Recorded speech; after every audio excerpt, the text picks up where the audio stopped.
Hey everybody, how's it going? Welcome to episode 4 of the Bards of Gaming podcast, where this week we're going to be discussing the iconic video game that is The Legend of Zelda Ocarina of Time. And I just wanted to get on here real quick before we get into the main episode and give you a couple of announcements. First of which being, I'm very excited to announce that this is the first episode where we have a special guest coming on. It's my buddy Nick. He's been one of my best friends for the last 20 years, and I honestly couldn't think of anybody better to talk about this game with. He's played this game. He must have beaten this at least 30 times. And so I'm very excited that he's going to be giving his input on this episode, and I hope that you all like what we have to say. The next announcement I want to make is we finally have some art. And my girl Maya over at Maya Cooper Designs is the one who has provided us with this incredible artwork that if you're listening to this podcast, you've probably seen it. With this art, we have now been able to be distributed over to Spotify and Apple Podcasts, Google Podcasts, and pretty much anywhere that you might find a podcast. So I'm very excited that we're finally expanding our reach. So last thing I wanted to say real quick as you know, not necessarily an apology, but I want you to please reach out to me if there happen to be any issues. This was the first episode that we decided to record over Discord. The last few episodes, or I should say the first few episodes, were Fred and I sitting at my desk and recording this over one microphone, trying to get this to sound good and trying to get it to work. The audio quality was okay. We did the best with what we had, but being that we're all states away at the moment, we had to figure out a way to record this newest episode. So I found a way to get us to record over Discord, and one of us was recording with our phone. So I apologize in advance for any, poor audio quality, but I think everything should be okay for the most part. If there do happen to be any issues, please feel free to reach out to me on Instagram at The Bards of Gaming, or you can reach out to me on Twitter or X at 2bardsofgaming with the number 2.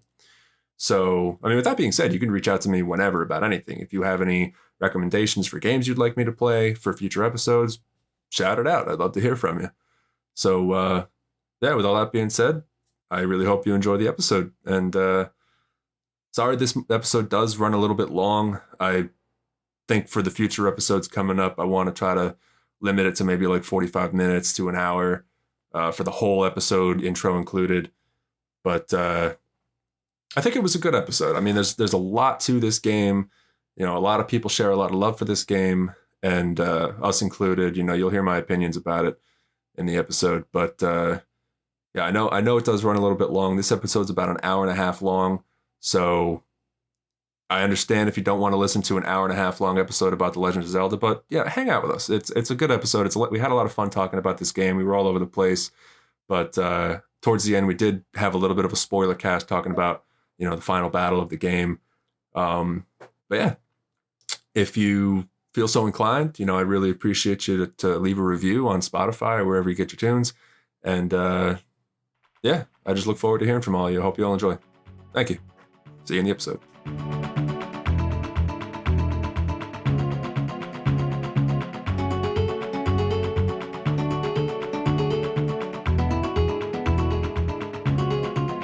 Hey there, everybody. Welcome back to another episode of the Bards of Gaming podcast, where we do our best to raise the bar and play the games that control very hard.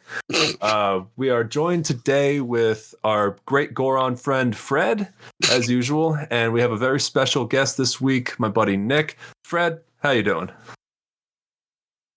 Rob, you ever have one of those days where you just want to stuff your face with pizza and scream into a frying pan? Yeah, me either. Oh, okay. Well, that was definitely something. I love Pizza Hut. Oh, you got Pizza Hut? Mm-hmm. Oh, shame on you. Dude, Stuffed crust, baby.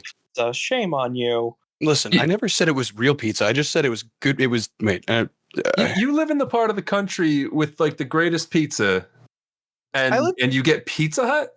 I live in Pennsylvania. We're known for meth and shotguns. Yeah, but where do you work? Come on. Shame on you. Shame on your cow. Listen. All right. All I know is that Pizza Hut turns me into a pizza slut. So. Alrighty. All right then. Let's I will be referring to that in therapy. So now we are joined this week with a very special friend of mine, longtime friend of the podcast, longtime friend of me, my buddy Nick. Nick, how you doing? Hey, Robert. It's a pleasure to finally be on the podcast. What's going on, everybody? It's great to be here, and I'm looking forward to this week's episode. Hey, man, pleasure to have you. Thanks for joining us. I'm sorry that everything turned out to be such a hectic, chaotic mess when it comes to recording. So for those of you who don't know, which is everybody outside of this little Discord chat, we were going to initially record on Thursday as usual, but work between the three of us and scheduling is not allowing that to happen. So it is currently Tuesday, October 3rd, and we are just trying to piece something together at 9:30 at night. And we all work day jobs like chumps. So oh shit, it's only Tuesday? Oh god, this week is dragging. so anyway, October 3rd. It's October 3rd. It's October 3rd. This is Halloween. Everybody Just remember. make a scene. Just remember, on Wednesdays we wear pink. Oh my god. All right. Anyway, shirt. so why are we here, Robert? So this week, for this week's episode, we're going to be talking about a game that is very special to the three of us, and it is an absolutely classic, legendary game. It is The Legend of Zelda: Ocarina of Time for the N64. My all-time favorite game. You know what, Fred? Me too. This is probably hands down one of my my all-time favorite game of all time. I knew there was a reason I liked you. As knowing Nick for the past 20 years, I can absolutely attest to that being true. It is. I mean, I remember us playing with like your master sword that you got when we were teenagers, like just hanging out. Oh my god, that thing was amazing. But I want to get into to get into this game a little bit. For those of you who don't know what this game is, if you've been living under a rock for the last 30 years, The Legend of Zelda: Ocarina of Time is one of the most important entries in the Legend of Zelda franchise or series, I guess you could say, by Nintendo. I think it came out in 1996. I'm not going to do a lot of homework on this, but it came out on the N64, and it was, I believe, the first 3D Legend of Zelda game. Yes. That is correct. And it changed everything. Yeah, it did. For not only this franchise of The Legend of Zelda, but for gaming as a whole. And it came out. I was not old enough to play it, but I was born that year, and I'll be honest. But how did you guys find the game? Like, what was your introduction to The Legend of Zelda: Ocarina of Time? Well, I was about 4 at the time, right? I was born in 92. So when it came out, I didn't really understand anything. And I think it was actually a couple of years when my mom bought me an N64. And I remember my dad was absolutely fucking furious that she did. Really? Because she was like, oh, he doesn't need those fucking video games. He could go outside and run in the dirt and eat shit like a real man. And I'm just like, oh boy, games. Oh boy, TV colors. Yes. Flashing lights, yay. Epilepsy. So I think that was actually one of my first games was Legend of Zelda, and I started playing it. I had no idea what was going on. All I remember is like trying to figure out what the hell I was doing. And how were you supposed to pronounce it? Is it Kokirai? Like how do you actually pronounce it? I think it's Kokiri, if I'm not mistaken. That's how I've always pronounced it, Fred. That's how I say it. Yeah. I've always said it Kokirai. So, and I'm pretty sure that's 100% wrong.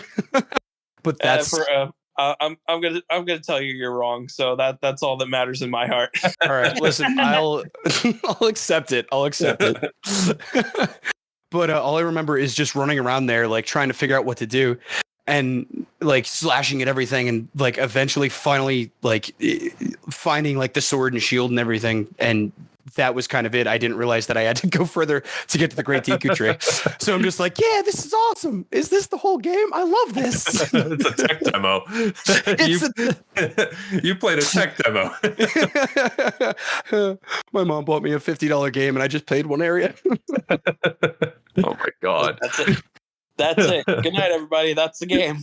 That's the game. All right, give it a rating on a scale from 1 to 3 bushes in Cookery Village. So what about you, Nick? What was your introduction to this game? Man, I'll never forget it. So we've had an N64 in my house for as long as I can remember. I can remember as far back as kindergarten. I would play my mom's file on the game. Like she would be at the point where she was in the adult timeline. Yeah. And I would just ride around Hyrule Field on the horse, and that was pretty much my introduction to the game. So at least you made it past Kokiri Village. All right, show off. Did, yes. and then horses in this game. From that point, so we also had like the official strategy guide. So up until and then there was a point that it got to the point where I was old enough to be to read. I was playing through reading through the strategy guide and like playing through the game by myself. That's cool. I mean, that's definitely, I could see why this would be a favorite game growing up. Absolutely. Mm-hmm. And the fact that you had the strategy guide makes it just a lot better, because now it makes sense why you knew how to play this game and you helped me through it when we were kids. Oh yeah. As for me, my introduction to this game was, I never owned it as a kid on the Nintendo 64, but this is also back in the days when we still had a Blockbuster in town. So I remember going to the store at like 5 or 6 years old and renting old used copies of The Legend of Zelda Ocarina of Time and keeping it for way longer than we should have. And I remember there was a save file on that cartridge that had all the temples done up to the Shadow Temple. Nice. So I didn't know where to go. I, for the life of me, could not figure it out. And I mean, granted, I was a kid and not really knowing even what's going on. I think most of the time I spent in that game as a kid, honestly, was sneaking around Hyrule Castle as Kid Link, because I liked the music and I liked the setting, but I was scared of the guards, So it was like, I liked the happy, sunny, walking around Hyrule Castle and the kingdom and all the happy music that was on all the time. Like, that's pretty much what I spent most of my time doing as a kid. Yep. It wasn't until I was, I don't know, middle school, high school maybe, that I actually went back and beat it. And I have not played it again since. So actually, if I can kind of expand a little bit more on my introduction. Yes, please. So it's so eventually, as the inquisitive young man that I was, I found out that there was more than just 3 bushes in the game, and I actually made it. Really? I did. Surprisingly enough, I know. Find that out about a week ago. No, thank you. It was actually 2 years ago when I got the emulator for it. Wait, I shouldn't have said that. Nintendo's going to kill us. But well, that's it, everybody. Thanks for listening. But I I ended up getting through. I finished the Great Deku Tree, and I got through to Dodongo's Cavern. But for the life of me, I could not figure out Lord Jabba Jabba's belly. Right, I couldn't do it. So like I'm trying to figure it out. And eventually I brought it over to my cousin's house and he helped me out. We were there for like 6 hours. Somehow he made it all the way to like, I think the water temple. And that's where he stopped. I'm pretty sure he did it just to spite me too. Cause then I'm looking through the water temple. I'm like, oh, this is great. And then I realized that that's the most fucking obnoxious temple in the game. And then not a year later, my cousin sees that I have it. And he goes, "Oh, wow, that's awesome. Yo, can I borrow this?" And that's the last I saw of that cartridge. That is a terrible cousin. That is, I love him to death. I do. I don't know what happened to that cartridge, man. I feel like it's just like the curse of N64 games or something. Like you lend it to somebody and you just never see it again. Yeah, that's about right. So you did beat it though, this game, I did right? beat it. Yes. Okay. Yes, I did. Actually, no, I'm still stuck in the water temple. No, I That's did beat it all the like way he's through. probably drowned somewhere.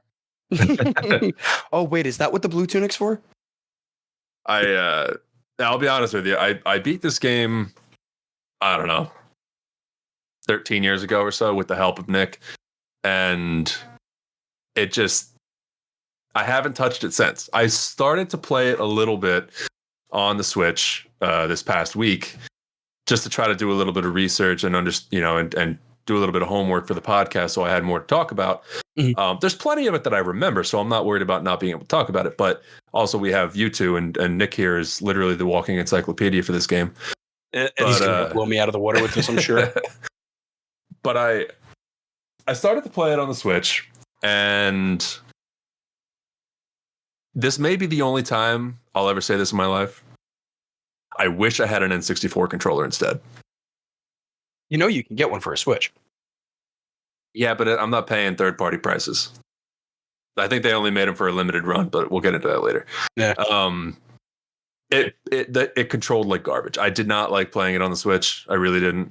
I got to the Deku tree and I got inside and I fought like my first, couple enemies, whatever. And I just turned it off. I was like, I'm not dealing with this, because I stared up at those skull spiders on the wall, and I was just like, I was having trouble targeting and stuff like that. And I was like, you know what? I had like flashbacks to the water temple and certain other parts of the game that I knew were going to be an absolute nightmare with these controls. And I said, no, I'm not doing it. Yeah. So I just kind of turned it off right there. And I was like, I'll be all right. It's good. It's fine. It's good. Yeah. Yeah. So, I'm definitely with you on that. The controls in this for the Switch, absolute trash. The C buttons that they have for that, where you're using the joystick. I mean, it's stupid. You're trying to use a hook shot, and like I had it. I was doing the water temple the other day, and I had it set up with the hook shot on my left. I had the bombs on the bottom. So I had the hook shot out, and I'm like, okay, and go, and it releases, and all of a sudden I've got a bomb in my hand, and it explodes all over on top of my head. I'm like, what the fuck? Oh. So you were playing it on the Switch too? Mm-hmm. Okay. Yeah. And what were you playing it on, Nick? I was actually playing it on the 3DS. Oh, I yeah. was playing the 3DS version because How did that play? For the life of me, I can't find my Switch anywhere. Really? Really? Oh no. Yes, this is quite the predicament. That is. That is quite the predicament. Yeah, so of all the places that my Switch could be, I have no idea where it is. So and both of my cases for my Switch are in my house. So I'm fairly certain it's in my house somewhere. It's just I don't know where it is. All right. Well, I guess you're gonna have to check the couch cushions when you get home. Yeah, that's the idea. But yeah, so I have. So circling back, I mean, I own just about every copy of Ocarina of Time that they. So I bought the 3DS copy when it was released. And that was actually the reason that I bought a 3DS when it came out. So when you had mentioned, Robert, that we were going to be recording this episode soon, that was gave me a reason to break out my 3DS again. Yeah. As I gotta say, as sad of a predicament as it is that you can't find your Switch, and we'll have to fix that. I am glad that you played it on the 3DS, because now you can give us some alternate insight on controls. So, how did it control? I mean, control wise, it's not bad. I mean, the gyroscopic controls, it leaves a lot to be desired. I mean, it is a bit of a pain, and I wish I could turn those gyroscopic controls off. But yeah. But other than that, I mean, it's so like if you're laying in bed and you're playing it, you have to kind of take that into account when you're adjusting it. Yeah. But other than that, I mean, it just kind of is what it is. Okay. So the way that it's set up on the bottom screen, you have your X and Y buttons for two main items, and then you also have like a 1 and 2 button which you can tap for items as well. Okay. So basically you can have like other items that you don't like use as often on there, I guess. Oh, so they So completely revamped it then. for example, the two items that I would have on X and Y that are the two items that I use most often, which I think are pretty standard for most players, which would be the bow and the hook shot. Okay. Yeah. What about you guys? When you're playing, what items do you keep on your inventory? I'm actually going to use your control scheme as a segue to get into the gripes that we have with the game, because I like to start the podcast with, or once we start getting into actual game talk, I like to talk about what we don't like about a game and then finish it off with a happy note and what we do like about the game and stuff like that. So good. Okay, fair enough. I want to take note of what you were just saying with the 3DS controls, and I have a question for you, and I'm going to start it with a statement by saying the one gripe, and I got to say the main thing that I think annoys me about Ocarina of Time is how you have to go into the pause menu every time you want to change an item. Right. Yeah. So that always frustrated me even when I was a kid, because now you got to, stop everything that you're doing, go into the pause menu. It just kind of it you could be in a hectic moment and now it just completely changes everything. And so, I mean, it's a breath of fresh air sometimes, but when you come out of the pause menu, first of all, it's annoying when you're trying to just leave the pause menu and have to save your game and blah, blah, blah. It's like, I'm not ready to leave. I just want to, go back to playing. Right. But the fact that you have to go into the pause menu to change anything, there's no, quick select, quick change, whatever. My question for you is, on the 3DS, yes, is the bottom screen set up so that you can quickly change your items on the screen? Yes and no. It is set up where you kind of have those sub-screen menus. Okay. However, for example, you remember, so you know how you have like the iron boots and the hover boots. Yeah. So now you can set them as items. So now you Okay.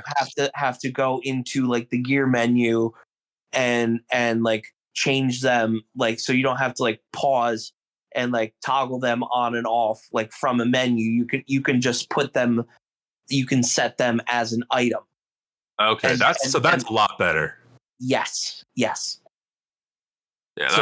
that's crazy. so yes, I agree with you. From the original game, that was definitely like one of the biggest drawbacks, is having to stop and constantly go through chain and like toggle on and off to do what you need to do. Yeah. And that was definitely one of those vast improvements. Yeah. It sounds like they did a hell of a revamp on the 3DS. Like, it maybe not absolutely massive, but I know that the graphics are better. I know that they changed some things. Like, I remember looking through the guide when I was doing the water temple, and basically they were like they were saying, oh, it's more difficult to find in Ocarina of Time the one chest that's in that center pillar. Because of the camera angle. But from what they were saying, like, you can see it better. You can see how there's that underground cavern that you go through in the 3DS. So, like, it sounds, like they really did their homework as far as like porting that over to 3DS, Yeah, I mean, it's like they definitely have done their homework. They cleaned up the graphics and everything. It definitely does look a lot better from the original. However, it does leave a lot to be desired. But I mean, I guess it is just a limitation from the hardware at the time. What do you, when you say a lot to be desired, what else? And I don't know. I mean, like character design. I mean, it could have been a little bit cleaner, Mm. but overall, I mean, it looked good for when it came out, which I think was about 2012. I think it was about 2011, 2012. Yeah. I remember seeing the game. I remember watching you play it on the 3DS like once back when you got it. And so I don't remember really anything about it because I remember you gave it to me, like you put it in my hands just so I could see the 3D controls of it, or like the 3D aspect of the 3DS. That's about it. That's the only time in my life I've ever held a 3DS. But yeah, I want to say it was back around then. I don't remember when it came out either. Yeah. So with that being said, though, I can't stand that the gear menu essentially in the main game. Mhm. What is it? I mean, I have, from what I can remember, I might have a couple more gripes about the game. I'd love to hear what you guys have to say. So, Nick, what would you say is probably your biggest thing that when you start playing the game, it just annoys you to think about? Well, I mean, there are a couple of things that come to mind. I mean, like there's a lot of people would probably say the same things. Is like there's a lot of waiting in this game. Yeah. So when you go through this game, you'll see that basically almost every enemy that you encounter, they have a waiting cycle. Like they have a cycle in which they stand around more or less, or hide behind a shield, and they do nothing. Like in the very beginning of that game when you have that one enemy as you're going to get the sword, I think, or something. I forget, but like that little plant thing that jumps up and shoots something at you, you have to reflect it with your shield back at it. Like you have to sit there and just wait for it to come up and shoot again. Yup. So the Deku scrubs, there's them, there's the Stalfos, there's the wolf guys, the bubbles, I think they're the floating skulls. No, not them. The things in the graveyard with the lanterns. The pose. The pose. Yeah. Yep, that they disappear. So it's like, and not only that, but just all the unnecessary dialogue too. Oh God, there's so much. There's a lot of unnecessary dialogue. Can I say real quick? I just remembered one of my major gripes, going off of exactly what you just said. Go ahead. The fucking owl. Yep. Oh my God. And the fact that they change up the freaking the answers every once in a while, so it's like you know. Yes. Oh, yeah. So you will literally sit through the same like 5-minute dialogue 10 times trying to skip it. It's ridiculous. You go through it like 5 times because it's like, all right, I'm done. Stop. Yeah.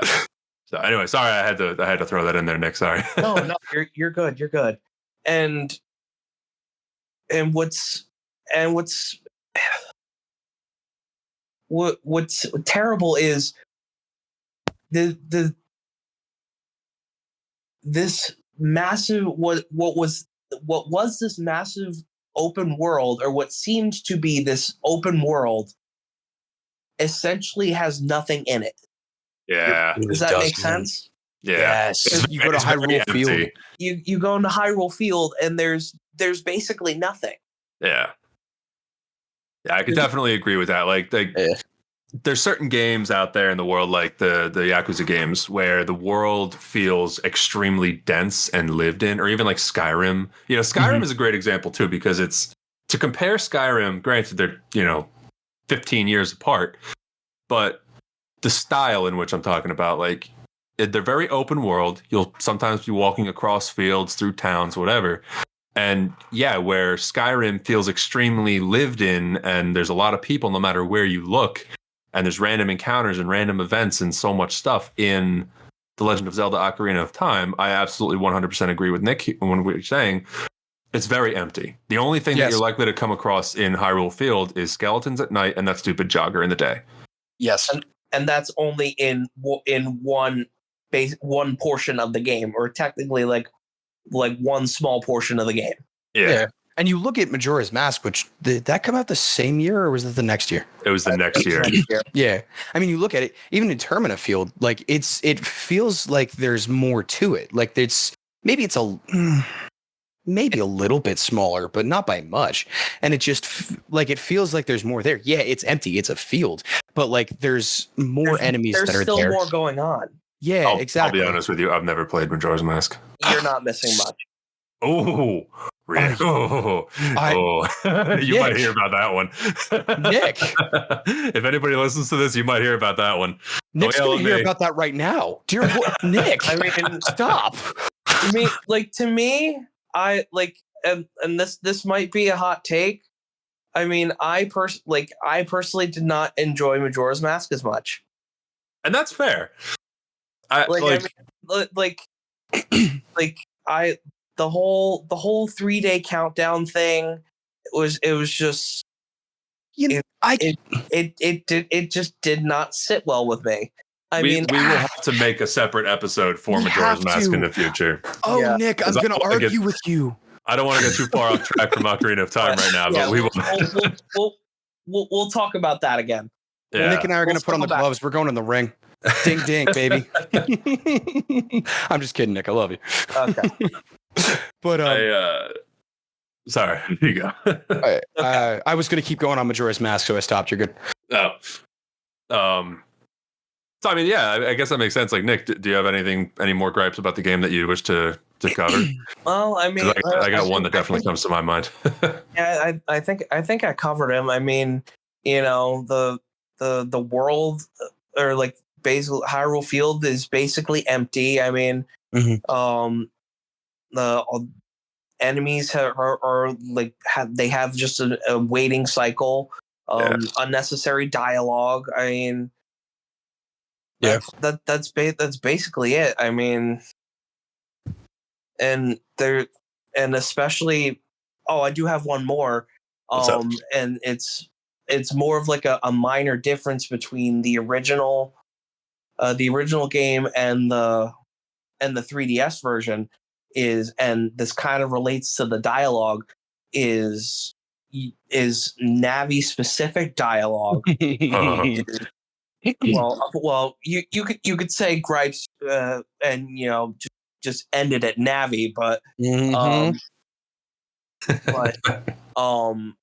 that like Navi dialogue being a lot more like hand-holdy. Hey, look, listen. Okay, and like specific example being like after you beat the Forest Temple, and it's like oh wow, let's go back to the Temple of Time and go see Sheik. Like it's like, no, well, we don't want to do that right now. I can definitely agree with that, because I remember going through Kokiri Village and like in the very beginning of the game, like I'm walking through with Navi and I talked to a character that was sitting on a roof, and then I'm like, oh, Navi, what do you want? Hey, look up, talk to that character on the roof. This is how you do it. It's like, I'm not going to go back. So you guys are talking about those grapes, and as you're talking about them, I'm thinking of this YouTube video that I saw, and I don't know how massive it is, but to me, it's freaking hysterical. Have you guys heard of Terminal Montage? No. Okay, so he makes like little snippets of different video games and just kind of like it's parodies off of them. It's kind of like a Team 4-Star. Okay. Anyway, so he does specifically one for Ocarina of Time, and the first one he has is something about something about Zelda Ocarina of Time, the 3 spiritual stones. As you guys are talking about him, the owl, Navi, the controls and shit, I'm just thinking through like all of the things that he does. For anybody listening, this isn't like I'm not endorsing, or I'm not like he's not asking me to do anything with this, right? But Terminal Montage is that specific video I think is so fucking hysterical, and it puts all of these gripes that we're talking about into this like 7-minute clip of hilarity. Like I was busting out laughing. And if you want to know what my humor is, this is it. So that's You'll have to drop a link to that in our Discord. I will. It's fucking hysterical. So, I mean, Fred, I want to move on to you, Fred. Now, do you have any gripes about the game that you'd like to throw out there? Robert. Aside from the controls or the map or anything like that, is there anything that Nick's that really grinds your gears? You know what really grinds my gears? Tell me. The one thing that Nick didn't touch on. Every single thing that he talked about, I completely agree with. But there's one thing, Nick, that you missed. Are you ready for it? What did I miss? The fucking camera. Yeah. I can't stand that Z targeting with the camera. It's so fucking obnoxious. Okay, Yeah. I've got to lock on my enemy. Oh, I'm too far away. All of a sudden it's gone. Oh, I'm facing the wrong direction. Here, let me just turn around and press the Z button so I can look. Oh shit, I'm locked onto another enemy. Oh hey, I'm trying to look at something else. Oh hey, Z targeting. I'm locked onto an enemy. Like what the fuck? It's so obnoxious to me. Sorry, I'm going on a tirade about this, but like, and I get it. They only had one joystick. But I'm sorry, Nintendo, you're a multi-billion-dollar corporation. It is 2023. This port came out, what, like last year, 2 years ago? You're telling me you couldn't have done a little bit to maybe fix the camera? You got a second joystick. Nintendo, I love you. I do. I'm a Nintendo fanboy. A diehard. But what the fuck, man? Yeah. I mean, I got a special place in my heart personally for N64 games because that's the console I really grew up on. Yeah, me too.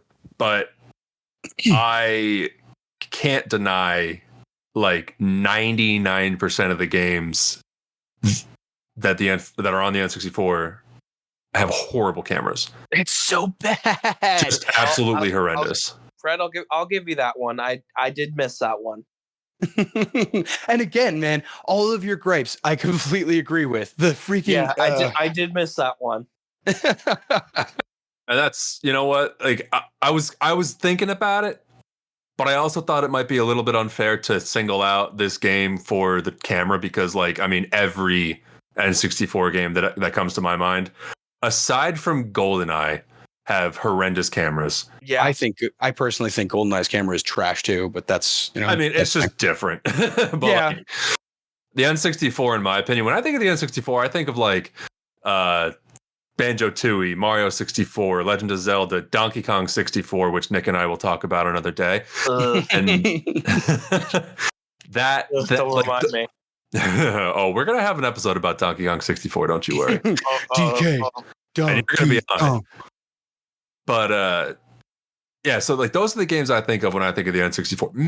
Maybe like Bomberman 64, which was very different. That was more of like an overhead, whatever. But like, or even like Kirby 64 and the Crystal Shards. That's like a 2.5D. Like it's more of a side scroller, so the camera's not really an issue. It is, but it's not as much of an issue. Oh, you're talking about your all-time favorite game, right, Rob? Don't start. I almost put my Switch through a wall when I was playing that. And so anyway, but yes, the camera in Ocarina of Time is definitely an issue, and I would say that it is an enhanced issue due to the Z targeting. Yes, that's fucking Z targeting. Sorry, I have not played. I'll reiterate again. I have not played much Ocarina of Time since I was a kid. Since I was on the N64, and playing it on the Switch, even just defeating those three little, Deku bastards on the way to the Deku tree, like those plants. Can't remember the name of them. Deku Scribs? Deku Scribs. Just those. No, the stick plants. The Deku Babas. That's yeah. So just fighting those things. And I mean, they're so stationary. They're like the easiest enemies in the game. They are not an issue. And I hated it. I hated the Z targeting. I didn't want to deal with it. I just did not. Mm-hmm. So that's why I turned the game off. And I was like, I'm not doing this. But like, maybe I'll go back and play it on, if I get a Switch N64 controller, maybe I'll try it again. But I mean, with that being said, that's all the gripes I have with the game, really. I would like to get into what we actually like about the game, because there is a reason why this is so loved by everybody. It is such a phenomenally impressive game in so many different ways.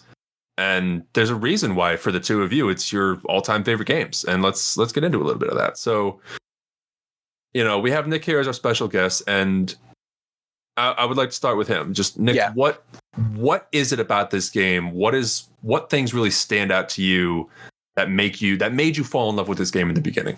Nick, the floor is yours. Oh, wow, that's weird. Okay. I mean, honestly, guys, I mean, just the game overall, it's just charming. I mean, like everything about it, like every area about the game is unique.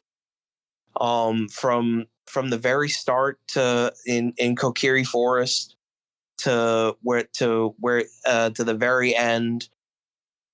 Spoiler alert: when you defeat Ganon, every single area is unique.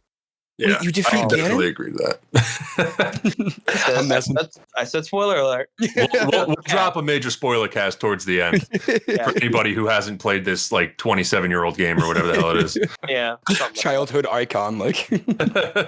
So, I mean, every area is unique and different from the last.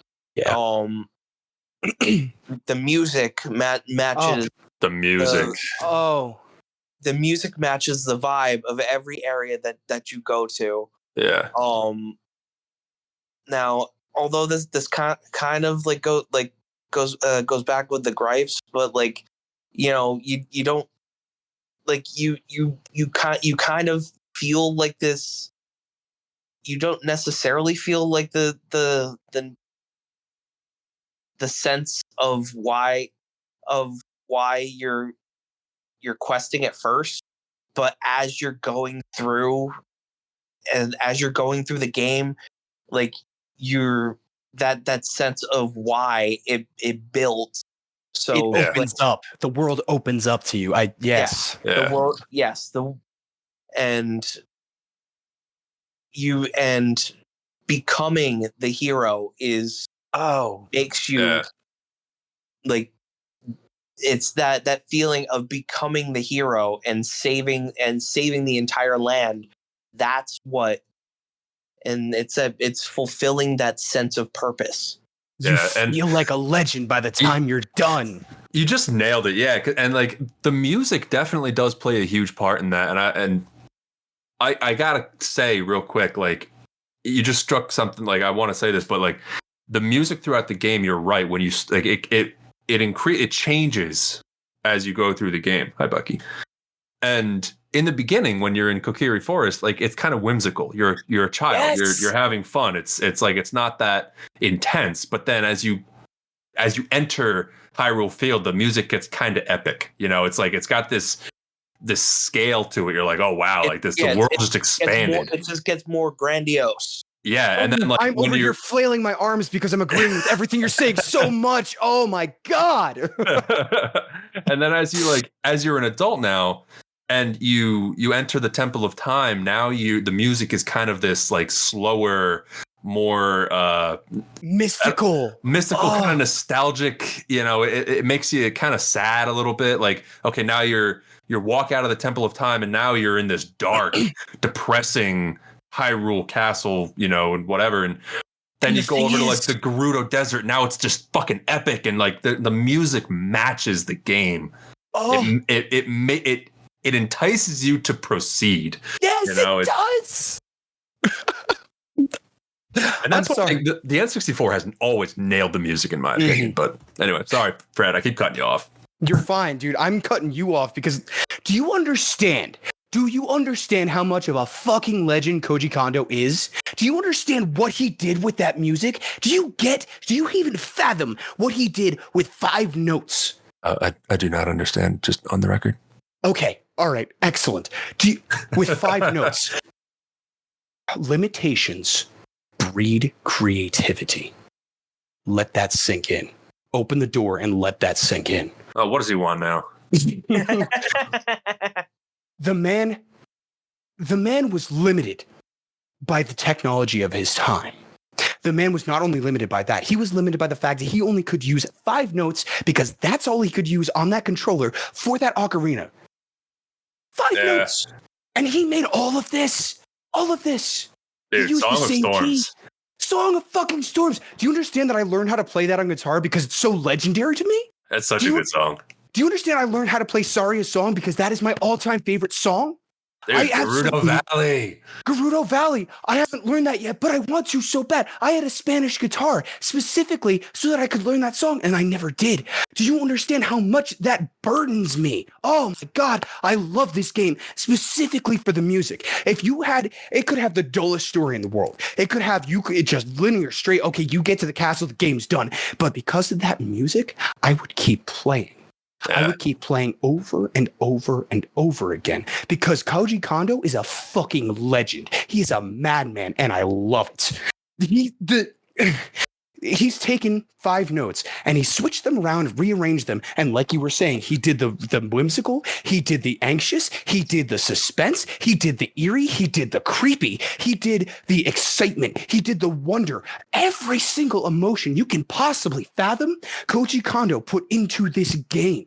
And he made it in such a way that you wanted more. Like you go into, we keep talking about Gerudo Valley. We keep talking about it. You know why? Because you sit there, you just go into the main area, you sit there and you listen to the music and you're dancing to it.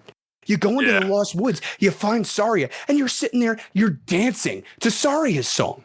You're sitting there in the Temple of Time and you're just in awe. There's nothing magical about the place. It's a fucking giant room with pillars on either side. I mean, there's no real, okay, for the time, it was really great looking as far as the graphics go, but it's empty. It's an empty room with a red carpet and a fucking circle in the center.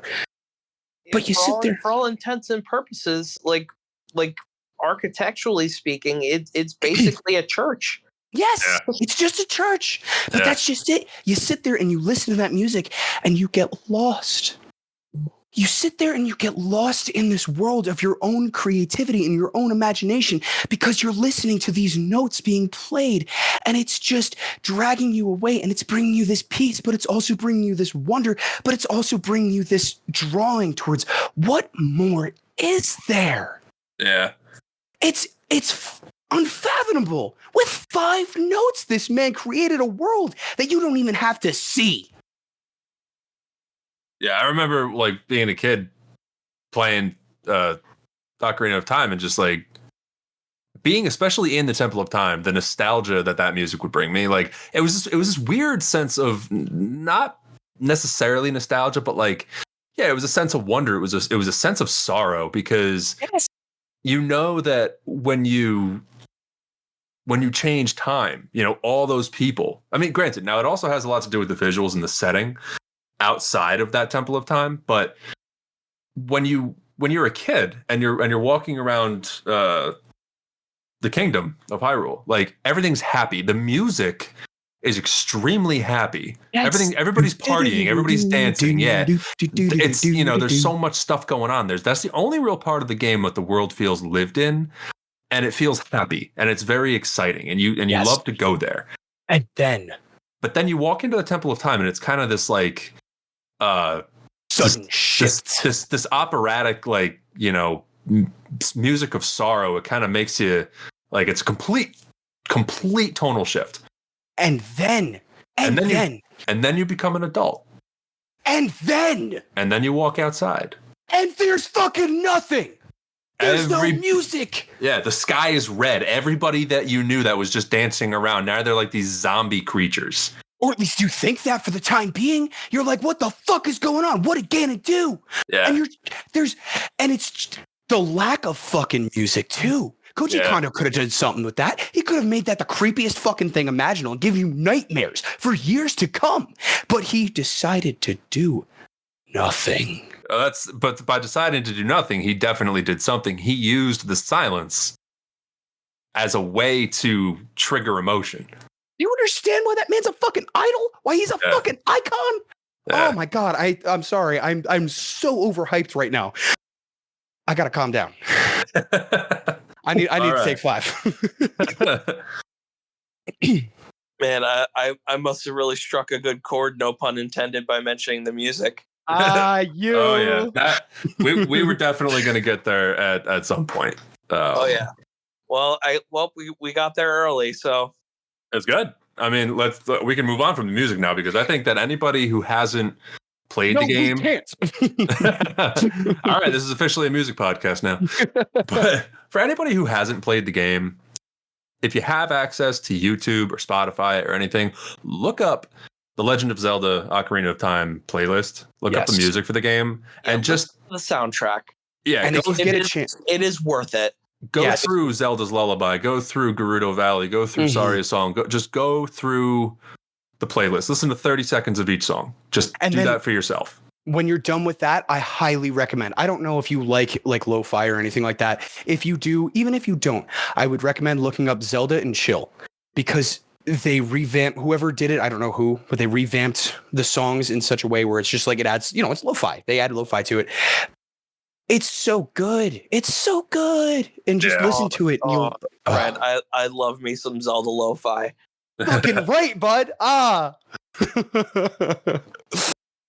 I love music, in case you couldn't tell. We're gonna have to just make a podcast for video game music, honestly. We really do. I'd be I am down for so that. down for that. Oh, I am here for that, bud. Absolutely, we're gonna probably do that down the He's in road. it to win it. But anyway, we should move off music. We should move on. So Before I explode. I mean, I would say the music is definitely my favorite part of the game. I mean, the game definitely strikes a nostalgia chord with me because I did play it when I was young, and I absolutely look through the game with nostalgia glasses because playing it now, I find it personally, I can't stand it. But again, I'm not playing it with an N64 controller. Maybe it'd be different if I did. But what else, Nick or Fred, anybody, what else do you guys love about this game? What keeps you coming back? Nick, are you all right if I kind of chime in here? I mean, I just got one more thing to say. I mean, again, it's really just kind of a nostalgia thing. I mean, it's a comfort game, really. It's one of those games that I can play pretty much any time, and that I know I can breeze through more or less like in a weekend or a weekend, 3 days if I'm really just kind of taking my time. With that being said, I want to chime in with one little thing here. Yeah. I remember when you got that for the 3DS. And I think you were about to take a road trip with your family, and you said to me that you were going to challenge yourself to beat the game within 24 hours. Uh-huh. And you damn near did it. Uh-huh. I mean, that was probably like your 25th playthrough, but you damn near did it. Which actually, I actually have a fun story or segue, which I was going to plop in here. So I did actually do something similar to that when I was in college. A friend of mine, Oh, really? yeah, you know about this. A friend of mine, basically challenged me to beat Ocarina of Time in the span of a day. Or was like, oh, you can't, you couldn't beat it in the span in the course of a day. I did. I think I started at about 9:00 in the morning. Oh my god! And I finished it in about 12. And I think it took me about 14 hours to beat. Oh my gosh! Oh my gosh! That's crazy. That's a lot of throughout real field. Oh my god! So it took a lot, but it was if you play it straight through, it is possible to be done in about 14 hours. Props to you, dude. I couldn't do it. Yeah, So- but it's also I've to be fair, I mean I've played it like almost like 100 bajillion times, so Yeah. so I know pretty much know the game and know the dungeons like pretty much like the back of my hand at this point. Yeah. That's like me with Cockeye Forest. I'm gonna say Cockeye Forest until the day I die. You are not gonna. You're gonna pry that from my cold dead hands. Kokirai? Kakurai. All right.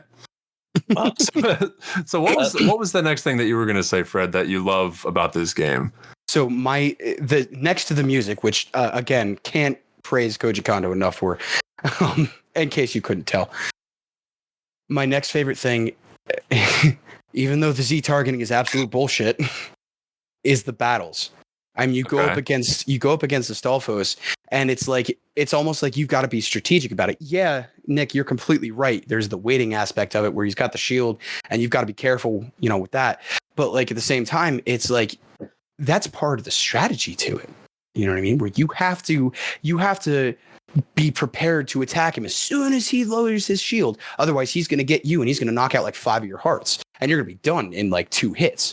And you look at the same thing, my all-time favorite battle, and it's not even that big of one, is when you're fighting Shadow Link, because again, that is such a strategic battle. I mean, you look at it, he's mimicking every single move that you do.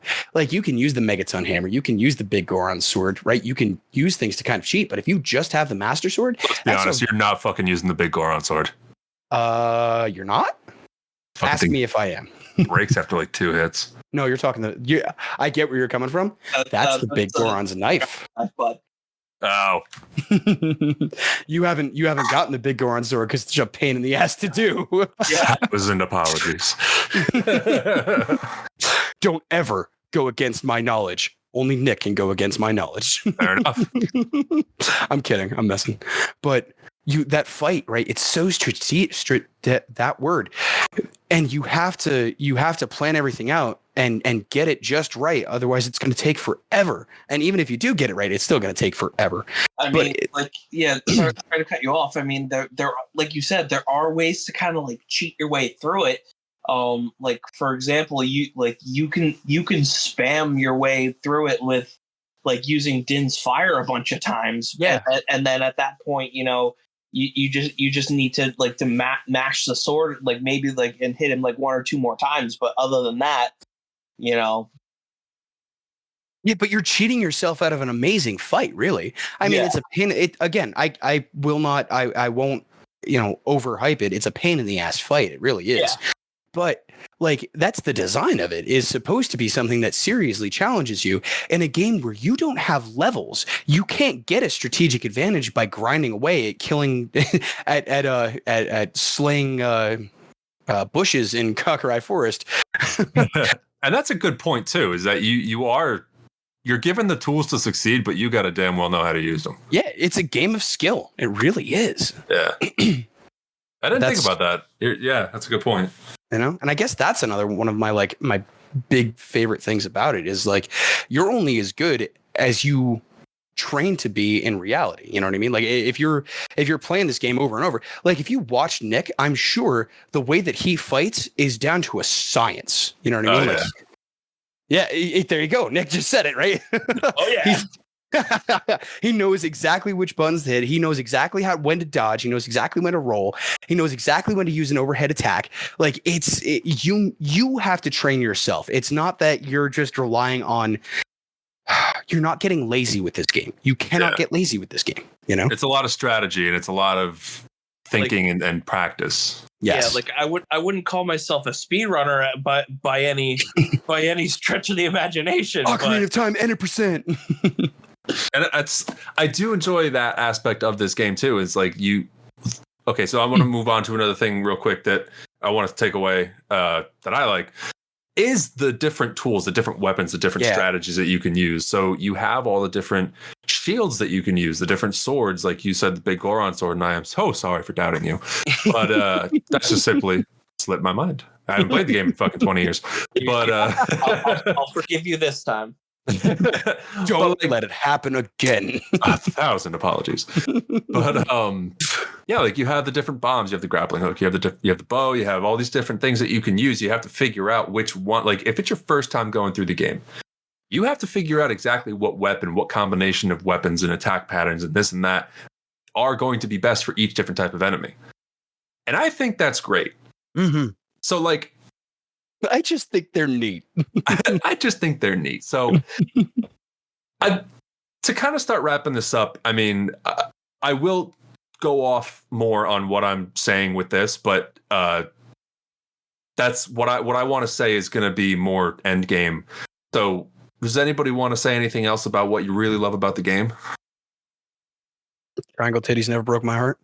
Oh my god, that's a joke no one's gonna get. No one's gonna get. Props to you if you understand that joke. I think it's just you and me. Yeah, pretty much. Hey, Rob, props. So, Nick, you got anything? Yeah, I mean, just the fact that, I mean, not to, you know, like pat myself on the back, but it's just like I've been trying to challenge myself every time I play this game now. You know, try and go through the game with only 3 hearts, or only using the shield when it's absolutely necessary to progress in the game, or Oh God. or so, like, you know, like those sort of things. And you know what? Speaking of challenging yourself, which I know you do with this game, and I find that incredibly, I have a lot of respect for you for that. Yeah. But you have also taken the time, and I want to give you a little bit of a segment here to talk about it. Yeah. You decided to do a little bit of extra credit for this podcast, and you decided to play through what's called Master Quest. Yes. Now, I don't know if you've beaten it this time. I don't know if you've beaten it in the past. I don't remember. Please take all the time you need right now to tell us about Master Quest, because I had it as a kid. I played it for about 5 minutes and said, this is not for me. I would love to hear your take on it. I've never played it at all, so explain to me like I'm 5, bud. Okay. So I have beaten it in the past, or I've beaten it once in the past. Wow.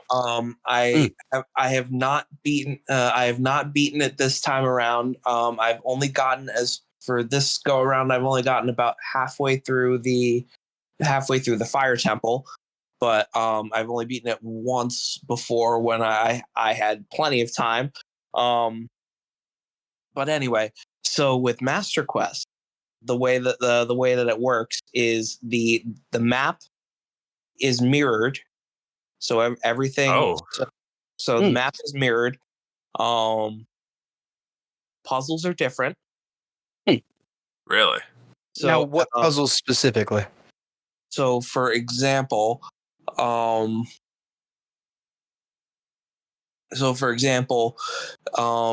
the Deku tree, for example, you know how you're supposed to, in the original game, you're supposed to climb up and then like jump down and like roll through to get the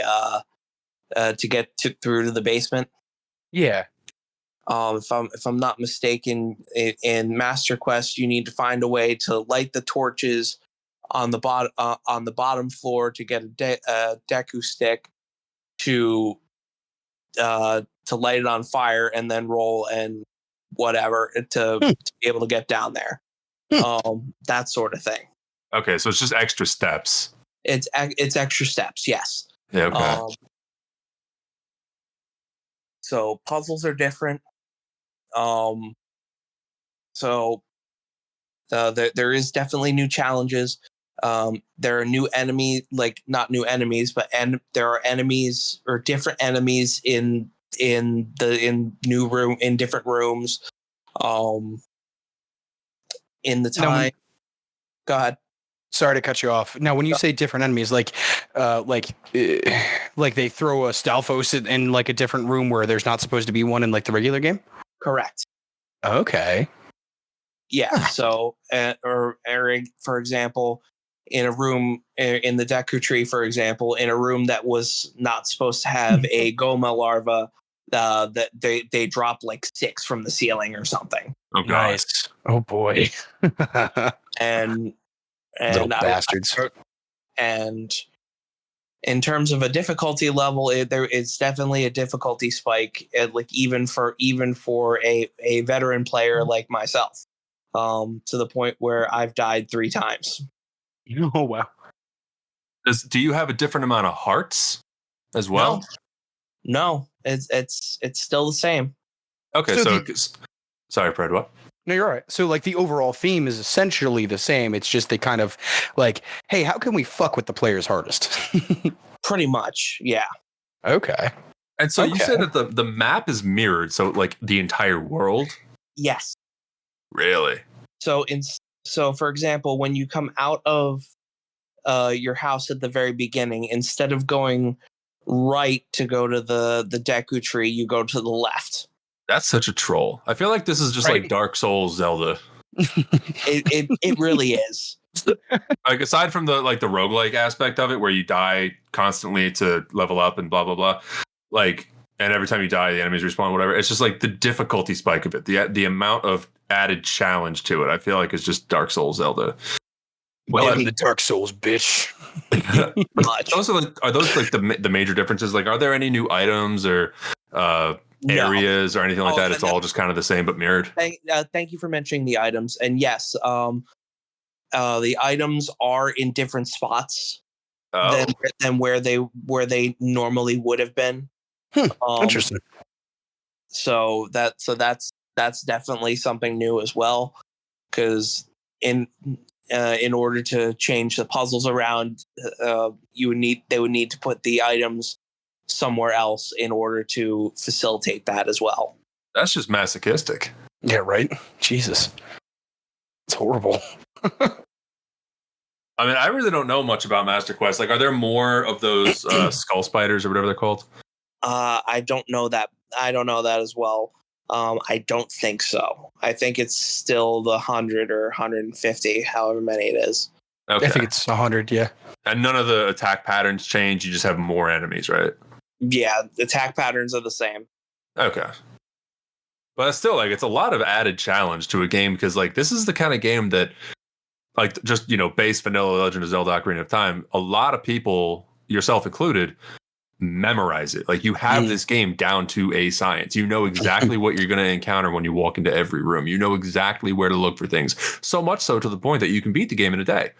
Yeah. Without, glitching, speed running bullshit. But like, which again, that's not bullshit, but that's an entire community of itself. And I have a lot of respect for them. Yeah, Rob, you're probably about to get a knock on your door.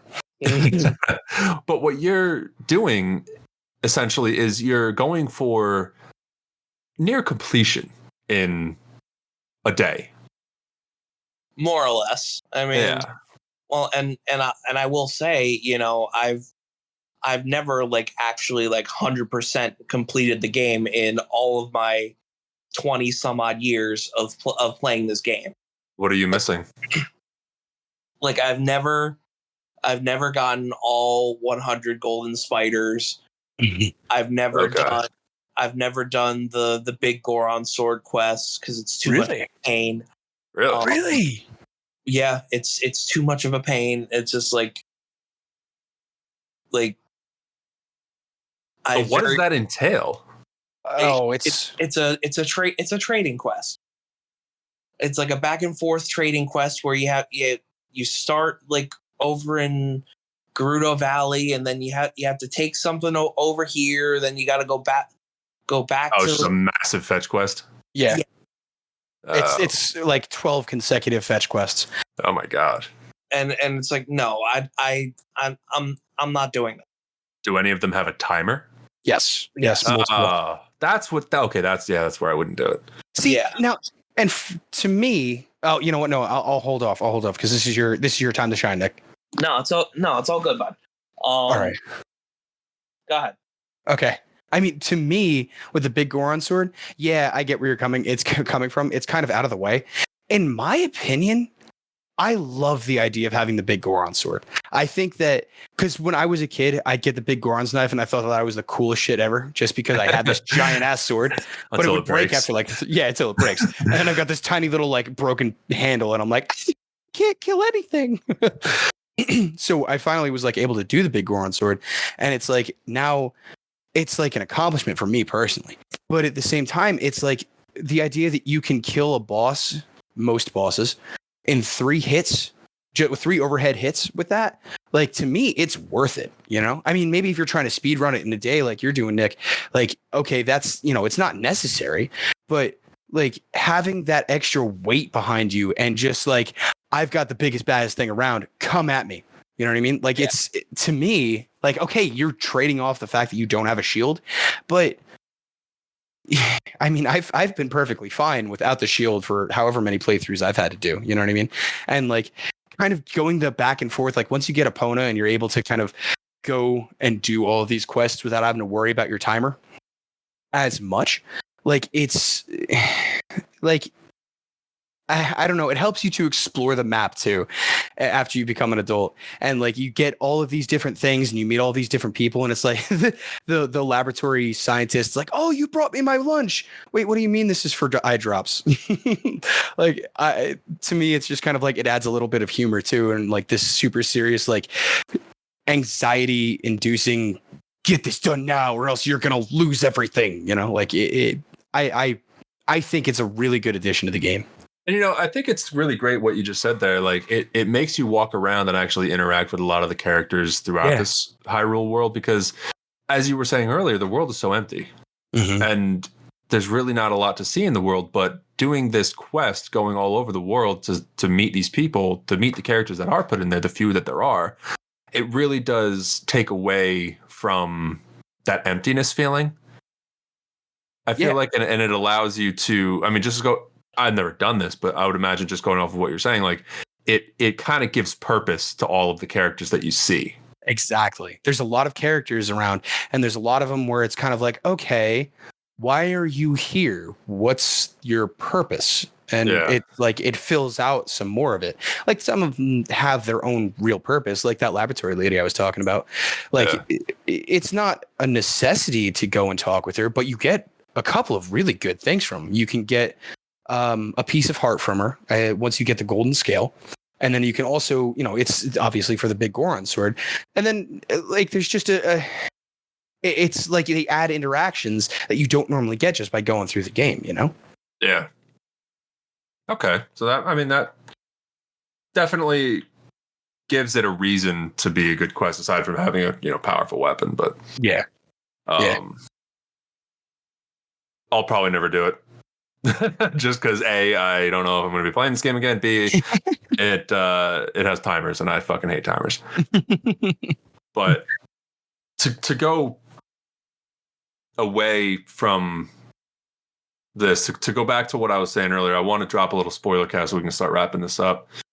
And what I was mentioning earlier with the different weapons and stuff, I love the strategies that they use. So.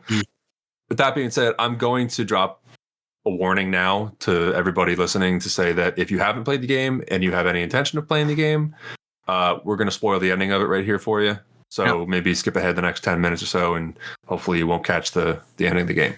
Here's your intermission warning. I'm not going to go through the whole thing.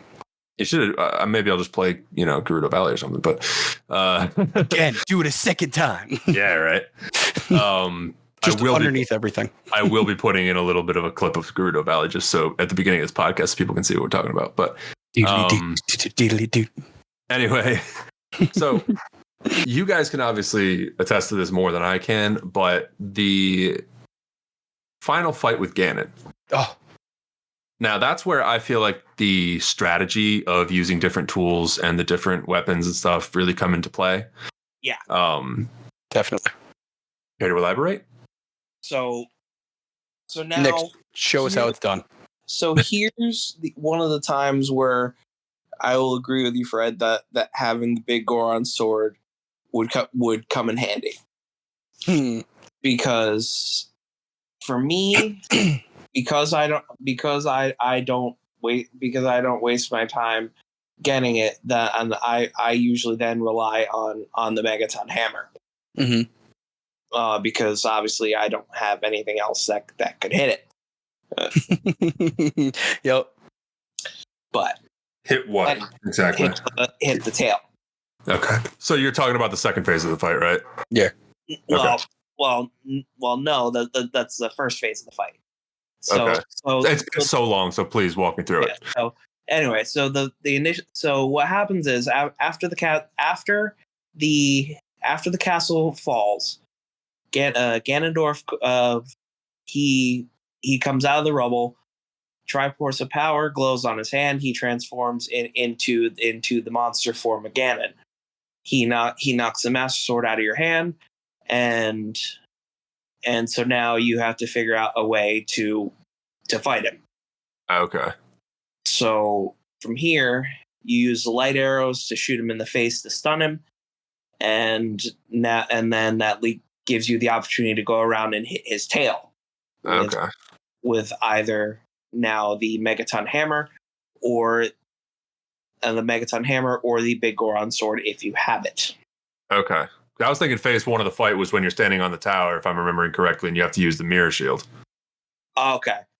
Okay. So I thought we were talking about after the tower fell. Oh no, because I'm thinking that's part of the boss fight. Well, it is part of the boss fight. But yes. Okay. So yeah, that was phase 2 after the castle falls. Okay. So you can do that with either the Megaton Hammer or the Big Goron Sword. Is there any other tool or weapon that you can use to do that? You can use bombs, I think, right? I've never tried it with bombs. I mean, I think that's like one of the you can. You don't. It's not the best idea in the world, but yeah, I've never tried it. Yeah, I mean, I've been so spoiled with the Big Goron Sword. That's like as soon as I become an adult, that's like the first thing I do is grab a Pona and grab that Big Goron Sword. So that's kind of my go-to for defeating Ganon.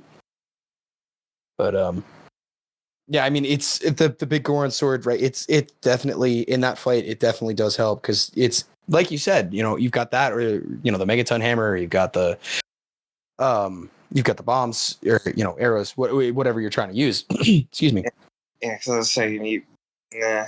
I mean, arrow. You could use arrows, but you really wouldn't want to waste them. Exactly, because you need them for the for shooting them in the face with the light arrows. Yeah. Nick, did you have more to add? I don't want to kind of step on your toes or anything like that. No. Okay. Okay, cool. Yeah, I mean that's like that whole fight where even like when you're fighting Ganondorf, where it's kind of a throwback to the first fight where when you're in the Forest Temple.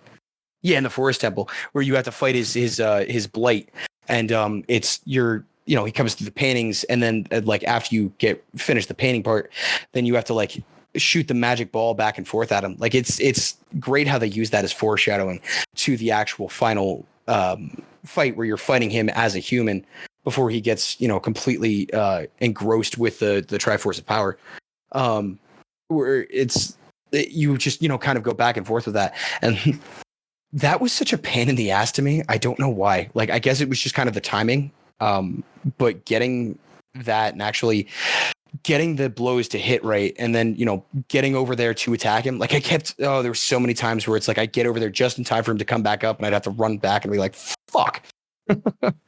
Did you use hover boots, or did you? I just jump?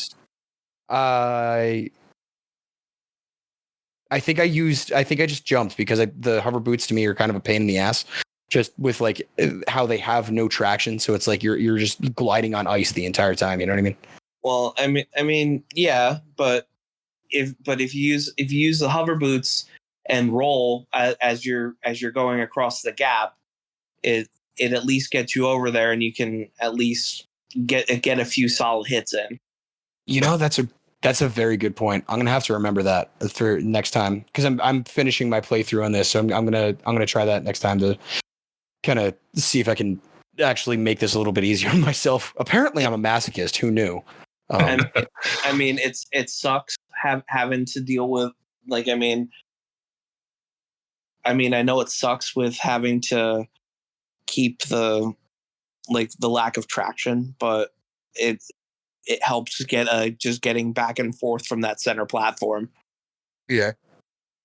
Yeah, well, at least there are definitely multiple strategies. It's good to see that there's multiple strategies that can be used to do each boss fight, especially at the end of the game. Yeah, you said, strategy. It's all about strategy and skill. I mean, like I said in the very beginning of this podcast, like they give you the tools to succeed. You just have to figure out and practice how to use them. Yes. So, I mean, you're coming up, you're telling Nick about one entirely different strategy than Nick is telling you. It's really great to see that, like, although there is a strategy guide to this game that'll probably tell you one way to do it, it's not the only way to do it. Exactly. And that's where there's strategies that are a hell of a lot easier than others. And like I said, you watch Nick, he's probably got some really, really fucking amazing strategies compared to what my masochistic stupid ass wants to do. But I found my own way in it, and if I play through it again, I'm sure I'll find my own way to do it. Yeah, by taking the cartridge out and throwing it against the wall, because fuck those controls. Pretty much. But I mean, with that being said, like, I think it's time we start wrapping this up right now and just, saying our final thoughts on the game. For me personally, I think it's a great game. I like it. I can't necessarily say that I love it. I love the memories of it that I have, but I don't know if I want to go through the game again as an adult now and tarnish those memories. Yeah. The internet may explode on me for that, but I'll explode on you for that, Rob. I'd say that's understandable. I mean, given everything that we've talked about, I mean, I can respect that. I'll definitely still put on the music. Screw you, Rob. Go and play it again right now. Get off this podcast. I don't think I will. 14 hours and play it. Yeah. Just sit here and grind it like you got nothing else to do. Yeah, you don't have a job or anything. No. I don't have multiple other things going on in my life. Yeah, exactly. You're not a full-time student, and you have a full-time job, and you have a VR girlfriend. Yeah, a totally real girlfriend. A very real girlfriend. That's what that means. But very real girlfriend. She just happens to go to another school. Oh my God! Shut up. Anyway, so that's my closing notes on the game. Do you guys have anything else you'd like to say, or like what your closing notes are on the game, what your opinions may be, final thoughts? I before we rate it. I love this game. Rob, wait, when we rate it, can I do the rating? We'll hear your idea. I don't know. I was thinking about leaving it up to Nick because he's our special guest this week. Okay, that's a good idea. All right, I'll back off. That's a good idea. But yes, no, I this is my all-time favorite game. I will go back to this every once in a while, and I love it. I mean, again, I can't stress enough how good this music is. The use of silence, the use of the different modes of the scale, of just having 5 notes, the strategy of this entire game. It's such a good game. It's iconic. And it is iconic. Yeah, man. That is a good word for it. I have so many pins and so many stickers of Ocarina of Time just because I love this game so much. Like, my backpack is littered with them. Oh, nice. Nice. And what about you, Nick? Any closing notes?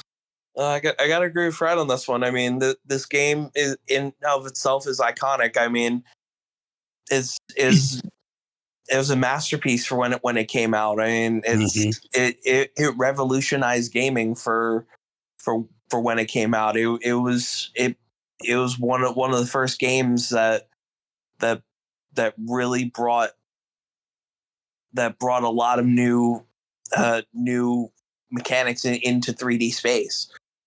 So I would say if you haven't played it, you should play it at least once in your life. I agree with that. Like, yeah. What even if you're not the biggest Zelda fan in your life, or of all time, of all time, you need to play it at least once. Yeah, it is a masterclass in action adventure games. It absolutely is. Get on that hype train, baby. Woo, woo. It sits on a pedestal for a reason with so many people, and there's a lot of people out there that don't like it. Like, I understand why if somebody doesn't like it, especially given the controls, but I mean, check it out. Like Nick says, if you haven't played it, definitely play it. Whether you love it or hate it, at least you got to see why people respect it, Yeah. But with that being said, let's give this game a rating and wrap this up. We've gone on for a little bit over an hour. Did we really? But, that's yeah, great. we have. We started recording at 9:25. So this is going to be a longer episode for sure. Sorry, anybody who doesn't have time to stick around, but you already made it to the end here if you're hearing me say that. So with that being said, Fred, what were you going to say to rate this game? I was going to say we should rate this out of 36 heart pieces. Okay, shit, I was going to say that too. Nick, Oh, what would you say you would like to rate this game out of? I was thinking rate it out of 6 medallions, because we get 6 medallions in the game. Okay, I can definitely see that. But you guys say 36 heart pieces, so that I'm cool with that. No, I mean, listen, you're a special guest. Hey, exactly. I'm easy going. I like that. I'm just living in it, buddy. I like that 6 medallions. How about you, Fred? I'm down with it. Like I said, like you were saying, man, special guest. I say we go with what he says, what he wants. Yeah. So I'll rate it last. Nick, you're our special guest. Floor is yours. What would you give this game out of 6 medallions? And you can fraction it. You can break it up. Well,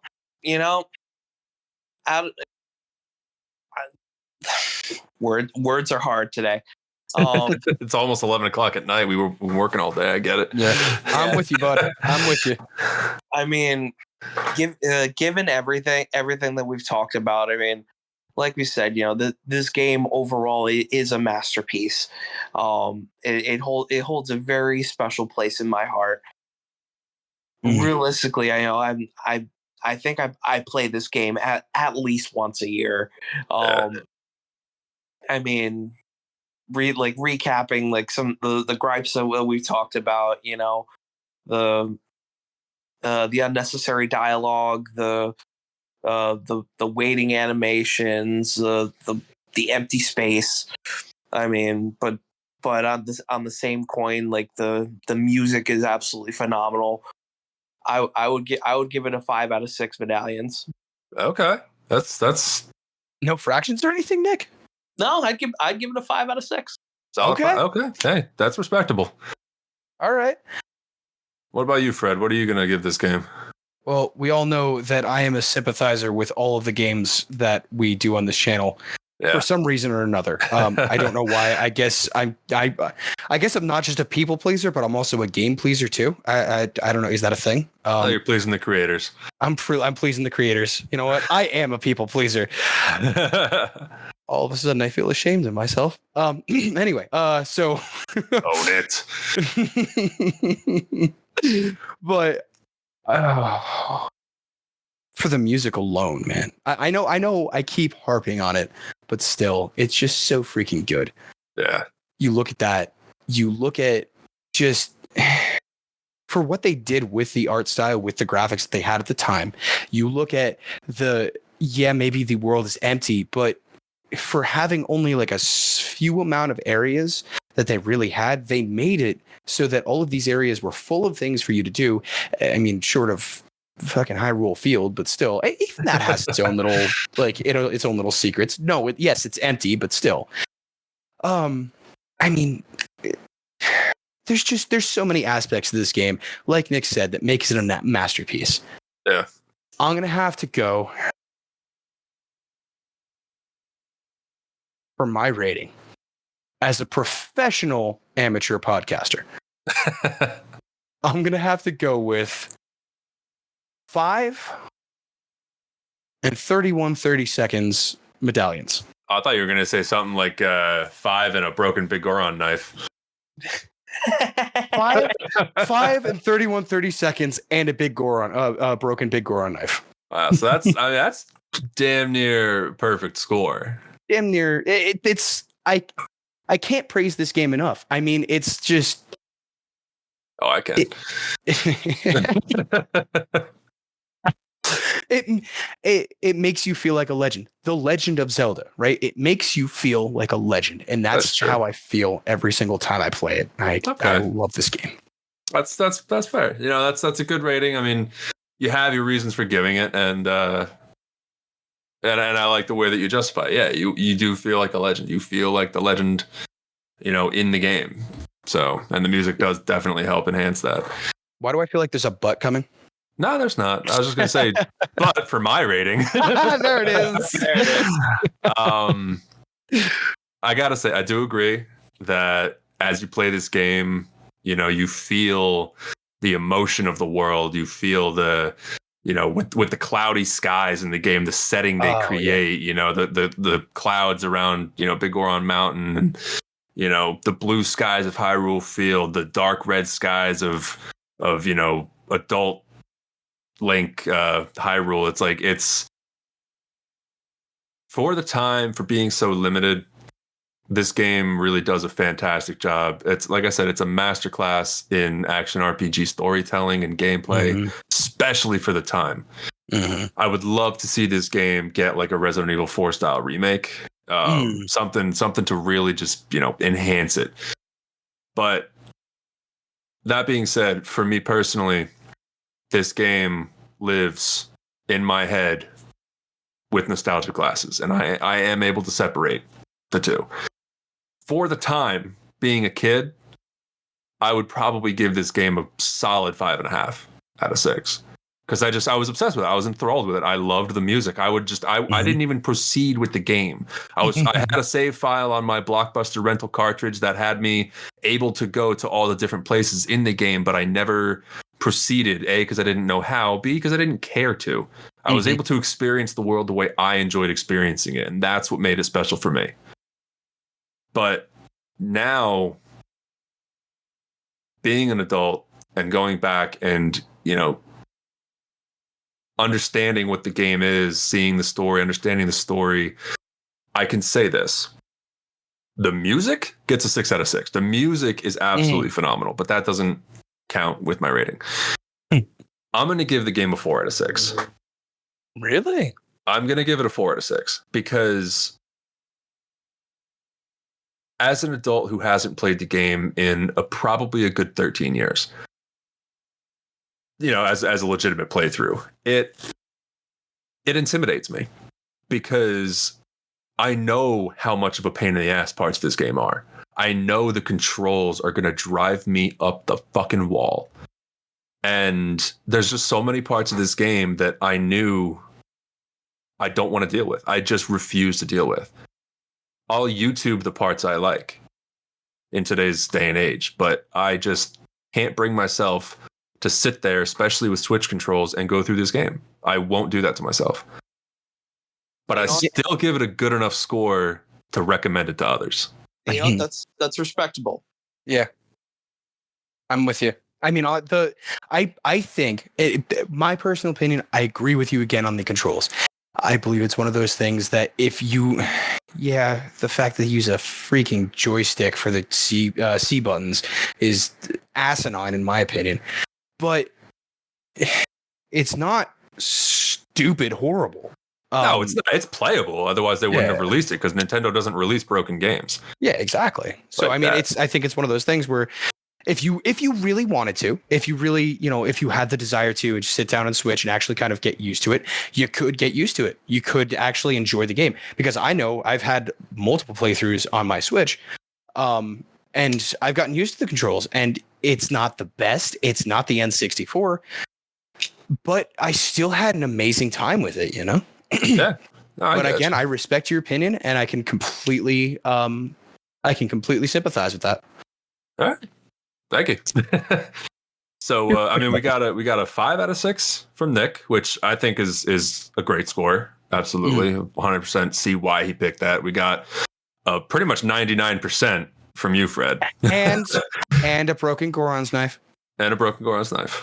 And then from me, you got a 4 out of 6. And so, I mean, I'm not even going to sit here and try to do the math of the average, but you got a pretty good recommendation of a game. If you haven't played it, if by some chance you've been living under a rock or you haven't had the opportunity to play this game for the last 27 years, you owe yourself that. You should find a way. If you can't play it legitimately, I won't necessarily endorse emulating it, but I think that you should 100% find a way to go play this game. Look up a YouTube walkthrough. Do something somehow to experience this game. It really is a beautiful game.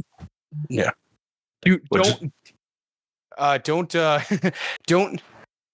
Do not emulate this game. We are saying this now for the record. Nintendo, don't come after us. Do not emulate this game. Yeah, what he said.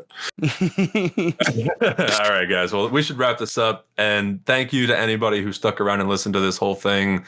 Sorry that it's kind of, if it seems like it's dragged on at all, we're all very tired as per usual. But we always have a great time bringing these episodes. Yes. What'd you say, Nick? We work day jobs. We do work day jobs. We work a lot of overtime, all of us, and like I've said before, and I'll continue to say, this really is just a passion project for us. And I got to say, big thank you to my friend Nick here. He's been a longtime friend of mine for the last 20 years, and one of my best friends.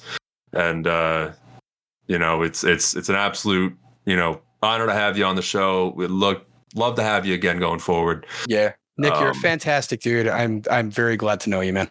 Yeah, it's a pleasure, guys, and I'll be happy to come back on the show. Thanks, man. Awesome. And thank you so much for making the time. I know it's late. Yeah. Hey, just let me know, guys. It's a pleasure. Yeah. Will do. Well, with that being said, guys, thank you both. And let's call it at that. So thank you to any listeners. And what's up? Oh, the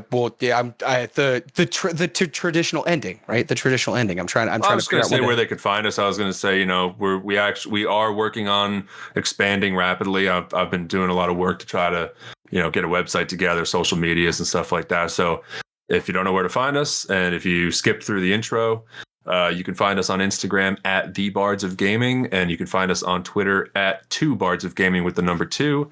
I'm also working on piecing together a website right now. I got lucky enough to get the URL of thebardsofgaming.com, or thebardsofgamingpodcast.com, sorry. So, feel free to reach out any way you can, and I will respond to any and all DMs at the moment. And so what were we going to say, Fred? Oh, I was gonna do the traditional ending, right? It's hey. If no one's told you today, I appreciate you. Stay hydrated. Gotta be that cool. Later. Later, guys. Deuces.